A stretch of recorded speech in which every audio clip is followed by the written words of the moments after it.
نحمدہ ونصلی علی رسولہ الکریم۔ عزیزان محترم، میں Muhammad Aslam Dodi, chairman Liberal Party Pakistan, آپ سے مخاطب ہوں اور آپ دیکھ رہے ہیں Liberal Party Pakistan YouTube channel. عزیزان محترم، آپ کو پتہ ہے کہ اس چینل کے توسط سے آپ کے سامنے لبرل پارٹی پاکستان کا منشور بیان کیا جاتا ہے اور میں اسی مقصد کے لیے وقتاً فوقتاً آپ کے سامنے اپنے خیالات کا اظہار کرتا رہتا ہوں۔ عزیزان محترم، liberal Party Pakistan YouTube channel آپ کا اپنا چینل ہے۔ میں توقع ظاہر کرتا ہوں اور امید کرتا ہوں کہ آپ اس چینل کو سبسکرائب کریں گے،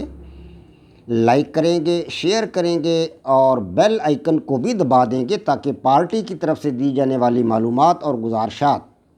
بر وقت آپ کے پاس پہنچیں اور آپ کے دوست احباب اور عزیز و اقارب ان سے مکمل طور پر استفادہ کر سکیں۔ عزیزان محترم، آپ اس حقیقت سے بھی آگاہ ہیں کہ آج کل لبرل پارٹی پاکستان کے بینر تلے اور اس کے سٹیج سے آپ کے سامنے تین اہم ترین قسم کے پروگرام پیش کیے جا رہے ہیں، جن میں سب سے پہلا اور اہم ترین پروگرام ہے قرآن پاک کی تفسیر، یعنی کہ فہم قرآن۔ اس کے ساتھ ساتھ دوسرا پروگرام ہے سیرت النبی صلی اللہ علیہ وآلہ وسلم اور تیسرا پروگرام ہے میری کتاب جدلیاتی لبرلزم کا خلاصہ۔ میں یہ تینوں پروگرام آپ حضرات کے سامنے ایپیسوڈز کی صورت میں پیش کر رہا ہوں اور امید کرتا ہوں کہ اللہ تبارک و تعالیٰ کے فضل و کرم سے آپ کو ان سے بہت زیادہ فائدہ ہو رہا ہوگا۔ عزیزان محترم، آج جس موضوع پر آپ کے سامنے اظہار خیال کر رہا ہوں، یہ سیرت النبی صلی اللہ علیہ وآلہ وسلم کا ایپیسوڈ نمبر 41 اس سے قبل میں آپ کے سامنے سیرت النبی صلی اللہ علیہ وآلہ وسلم کے 40 ایپیسوڈ مکمل کر چکا ہوں اور پچھلے 2 ایپیسوڈ بھی میں نے تعمیر کعبہ کے حوالہ سے آپ کے سامنے پیش کیے۔ آج بھی تعمیر کعبہ کا پارٹ 3 آپ کے سامنے رکھوں گا۔ تو عزیزان محترم، جب قریش کے یہ 3 مسائل حل ہو گئے، یعنی ان کو لکڑی کے تختے مل گئے خانہ کعبہ کی تعمیر کے لیے، چھت بنانے کے لیے، اور ایک اچھا بڑھئی بھی، ایک قبطی بڑھئی کی صورت میں ان کو مکہ میں مل گیا، اور اس کے ساتھ ساتھ ان کا تیسرا مسئلہ جو تھا وہ سانپ کا تھا، جو خانہ کعبہ کے سامان میں سے نکل کر کعبہ کی دیوار پر آ بیٹھتا تھا۔ اللہ کے فضل و کرم سے اس کو بھی ایک پرندہ آیا، عقاب کی طرز کا ایک بہت بڑا پرندہ اوپر سے آیا آسمان کی بلندیوں سے، اور وہ اس کو اپنے پنجوں میں اٹھا کر سانپ کو لے گیا، تو سانپ سے بھی ان کی جان چھوٹی۔ اب ان کے تینوں کام ہو گئے، تو اب اہل قریش نے یہ فیصلہ کر لیا تھا کہ اب ہم خانہ کعبہ کی دیواروں کو اونچا کر کے صرف چھت نہیں ڈالیں گے، بلکہ دیواروں کو توڑ پھوڑ کر خانہ کعبہ کو نئے سرے سے بنائیں گے۔ جی ہاں، اب انہوں نے نئے سرے سے خانہ کعبہ کو تعمیر کرنے کا فیصلہ کر لیا۔ ظاہر ہے اس مقصد کے لیے انہوں نے تیاری شروع کر دی اور انہوں نے دیواروں کے حصے بکھرے کر لیے،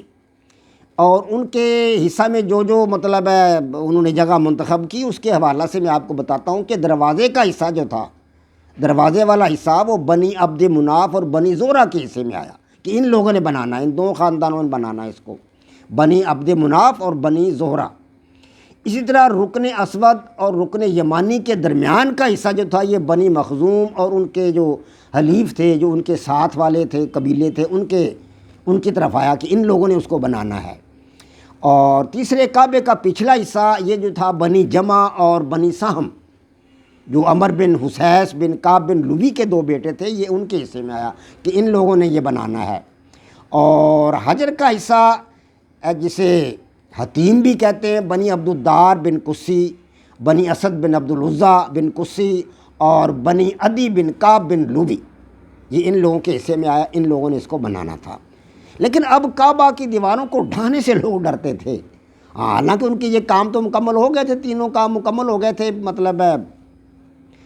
سانپ بھی مطلب ہے دفعہ دور ہو گیا تھا، بڑھئی بھی ان کو مل گیا تھا، لکڑی کے تختے بھی مل گئے تھے، یہ تینوں کام ہو گئے تھے، لیکن خانہ کعبہ کو ڈھانے سے ڈرتے تھے، کیونکہ خدا کا گھر تھا، وہ ان کو پتہ تھا کہ یہ حضرت ابراہیم علیہ السلام نے اس کی دیواریں بلند کی، جو اللہ کا گھر ہے، تو وہ اس کو ڈھانے سے ڈرتے تھے کہ اس کو ڈھایا نہ جائے۔ تو ولید بن مغیرہ،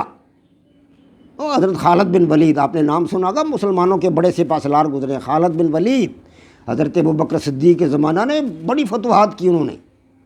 حضرت خالد بن ولید، تو خالد بن ولید وہی ولید ہے، یعنی خالد کے والد صاحب کا نام ہے ولید بن مغیرہ، یعنی خالد کے والد تھے مسلمانوں کے سب سے بڑے عظیم اور مطلب نامور سپہ سالار خالد بن ولید، ان کے والد محترم ہیں ولید بن مغیرہ۔ تو وہ میدان میں آئے، وہ کہنے لگے یارو کیوں ڈرتے ہو، اللہ کا گھر ہے، تو جب ہم نے اس کو بنانا ہی ہے تو ہم اس کو اچھی نیت سے بنا رہے ہیں، کہ ہماری نیت بد تو نہیں ہے، ہم تو اس کو اچھی نیت سے بنا رہے ہیں کہ اللہ کا گھر دوبارہ ہم نے تعمیر کرنا ہے، تو گھبراؤ نہیں، ڈرو نہیں، لاؤ مجھے کدال دو، میں کام شروع کرتا ہوں، تم ڈرتے ہو تو میں آتا ہوں میدان میں۔ تو ولید بن مغیرہ میدان میں آئے، انہوں نے کدال لی اور اس کو وہ اٹھانے میں انہوں نے کہا کہ میں پہل کرتا ہوں، تو پھر اس نے کدال لی اور دیوار کے قریب جا کر کھڑے ہوئے، اور ان کی پھر وہ زبان سے پکارنے لگے کہ اللہم لم ترا، اللہم لم ترا، یا اللہ تو نہ ڈرایا جائے، یا اللہ تو نہ ڈرایا جائے، یا تجھے کوئی خوف نہیں ہے، اے میرے پروردگار، اے اللہ پاک تجھے کسی قسم کا کوئی خوف نہیں ہے۔ بعد نے کہا ہے کہ اس نے کہا کہ لم نظیر، یعنی ہم نے ٹیڑھی راہ اختیار نہیں کی، ہم نے تو اللہ تبارک و تعالیٰ کے گھر کو نئے سرے سے تعمیر کرنے کا فیصلہ کیا ہے، ہم تو اللہ تبارک و تعالیٰ کی طرف سے بھلائی کے طالب ہیں۔ تو یہ بات انہوں نے کہی، اور پھر انہوں نے اپنا کام شروع کر دیا، اس کو ڈانا شروع کر دیا۔ ہاں جی، لوگ رات بھر انتظار کرتے رہے، دیکھتے رہے کہ اب دیکھیں کیا ہوتا ہے، ولید بن مغیرہ کے ساتھ کیا ہوگا، اللہ کا گھر اس نے ڈھایا ہے، دیوار اس نے توڑی ہے، تو اب اس کا انتظار کرو، کل خود نہ ابھی خانہ کعبہ کے قریب جاؤ، اس کو دیکھو کہ ولید بن مغیرہ کے ساتھ ہوتا کیا ہے۔ تو اگلے دن کیا ہونا تھا، اللہ تبارک و تعالیٰ تو چاہتا تھا کہ میرے گھر کو دوبارہ سر نو تعمیر کیا جائے، بنایا جائے۔ تو اگلے دن ولید بن مغیرہ جو تو پھر میدان میں آ گیا کدال لے کر، اس نے پھر ڈھانا شروع کر دیا۔ ہیں جی، تو لوگوں کا یہ خیال تھا کہ اگر کوئی آفت آئے گی تو پھر ولید بن مغیرہ پر آئے گی، تو ہمیں پتہ چل جائے گا کہ ولید بن مغیرہ پر آفت آئے گی، تو پھر ہم خانہ کعبہ کی دیواروں کو نہیں ڈھائیں گے، بلکہ جو پہلے دیواریں کھڑی ہیں انہیں کو اونچا کر کے چھت ڈال دیں گے، نئے سرے سے اس کو نہیں بنائیں گے، ڈھائیں گے نہیں۔ تو اب ولید بن مغیرہ نے شام کو پھر دوبارہ اپنا کام شروع کر دیا، اب لوگ دھڑا دھڑ آ گئے، انہوں نے کہا جی ولید بن مغیرہ تو کچھ نہیں ہوا، تو یہ اللہ تبارک و تعالیٰ کی پسند ہے کہ اس کو ڈھا کر دوبارہ نئے سرے سے بنایا جائے، تو گویا کہ اللہ تبارک و تعالیٰ ہم سے راضی ہو گیا ہے۔ تو پھر ان لوگوں نے مطلب